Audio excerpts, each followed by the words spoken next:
She stood straight in the pale October chill, her coat draped over her shoulders, a wide-brimmed hat framing the face that had once held Paris in its spell.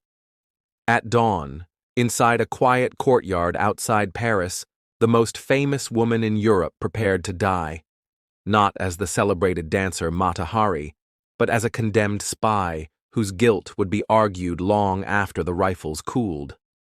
She had been Margaretha Geertruida Zella first, a merchant's daughter from Leeuwarden, born in 1876 into comfort that dissolved when her father's small empire collapsed.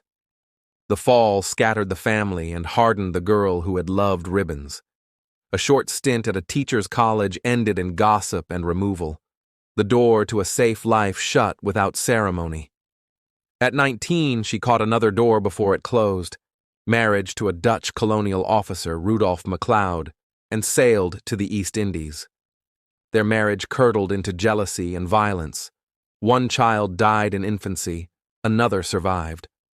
The couple's quarrels grew poisonous, and by the time she returned to Europe, the marriage had collapsed. She was stranded, nearly penniless, and determined to invent a future no one would grant her. Paris gave her the stage and the mask. She named herself Mata Hari, Eye of the Day, and learned to turn breath into theater. She stepped into smoky halls wearing jewels and veils, moving with deliberate hypnotic grace, presenting her dances as temple rites learned in the East, part ritual, part invention, wholly effective. Whether any of it was authentic mattered less than how the audience felt. For a few blinding years, she gave the city the fantasy it craved and lived on gifts and champagne. By 1910, the dance had faded, but the persona remained. She crossed Europe as a courtesan in demand, drifting between suites and salons, collecting diamonds and confidences from officers who mistook glamour for harmlessness. When the guns began in 1914, millions were pinned behind borders. She kept moving. A Dutch passport, neutral, useful, let her ride rails and pass hotel desks that war closed to others. In Barcelona, The Hague, Berlin, and Paris, she dined with officers who let names of regiments and hints of destinations slip over cognac. She insisted later that she traded only in conversation. Yet in wartime, even conversation becomes currency, and everyone pays. By 1916, the French had intercepted German traffic that referred to an agent codenamed H-21, a woman whose roots aligned too neatly with hers.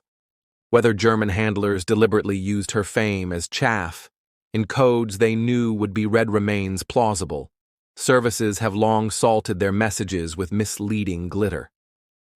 What mattered was the mood of France in 1917, bled by Verdun, shaken by mutinies, impatient for someone to blame. A glamorous foreigner living on officers' favors fit the outline of a traitor with dangerous precision. They took her in February 1917 at the Hotel Élysée Palace.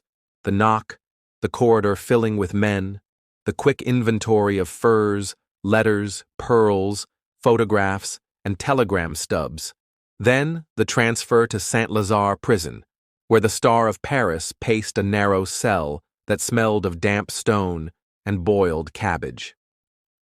She wrote to the examining magistrate and to the Dutch consul, insisting she had never delivered a secret worth a life. She asked for soap and scent, for the small dignity of powder and a comb.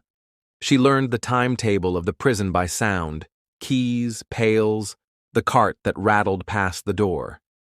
Her trial in July was short and theatrical, less a weighing of proof than a pageant designed to satisfy a nation. The prosecution offered atmosphere, code names, hotel registers, a handful of banknotes, the testimony of officers who had once escorted her and now performed outrage. They claimed her gossip had cost tens of thousands of French lives, an arithmetic built on grief, not records. Her attorney argued she was reckless, vain, and gullible, but not a courier of secrets that moved armies. The press loved every syllable. By the time the verdict came, The sentence was already assumed: death by firing squad. There are details about the morning of October 15th that cling to the story because they seem to explain who she was. She dressed with care: tailored coat, pleated skirt, silk stockings, gloves, and the broad hat that framed her face like a proscenium. She refused the blindfold and the ropes. She stepped into the yard and met the eyes of the soldiers as if they were an audience settling into seats. Some said she smiled. The officer raised his sword. The volley cracked. She folded slowly, as if taking one last measured bow, and lay in the gravel. A sergeant stepped close and delivered the coup de grace. The echo faded into the ordinary sounds of mourning. Was she a spy? The record after a century is stubbornly gray. German files suggest she accepted money and fed her paymasters fragments. Hotel rumors dressed as intelligence. French archives show a service eager to look vigilant after years of blood and humiliation, a bureaucracy that preferred a vivid culprit to a dull truth about the chaos of war.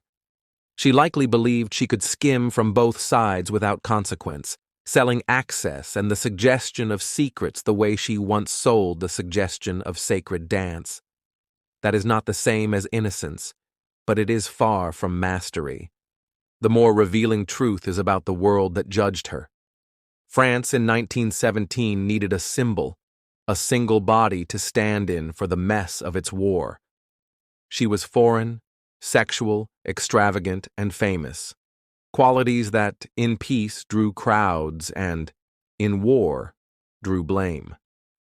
A nation choked by suspicion told itself that a woman's bedroom had undone what generalship could not repair. The theater of her trial offered catharsis. The bullets offered proof of resolve. Afterward, no one claimed her body. It went to a medical school. Her costumes, letters, and trinkets were dispersed. A preserved head stored in a Paris museum later vanished. Yet disappearance did not erase her. Books and films remade her into the archetype of the femme fatale spy, equal parts fantasy and warning. Strip the legend back to the person, and you find Margaretha Zell, a restless, wounded woman who reached for security through performance and paid for it when the world no longer needed the illusion. What remains is the image of that final morning.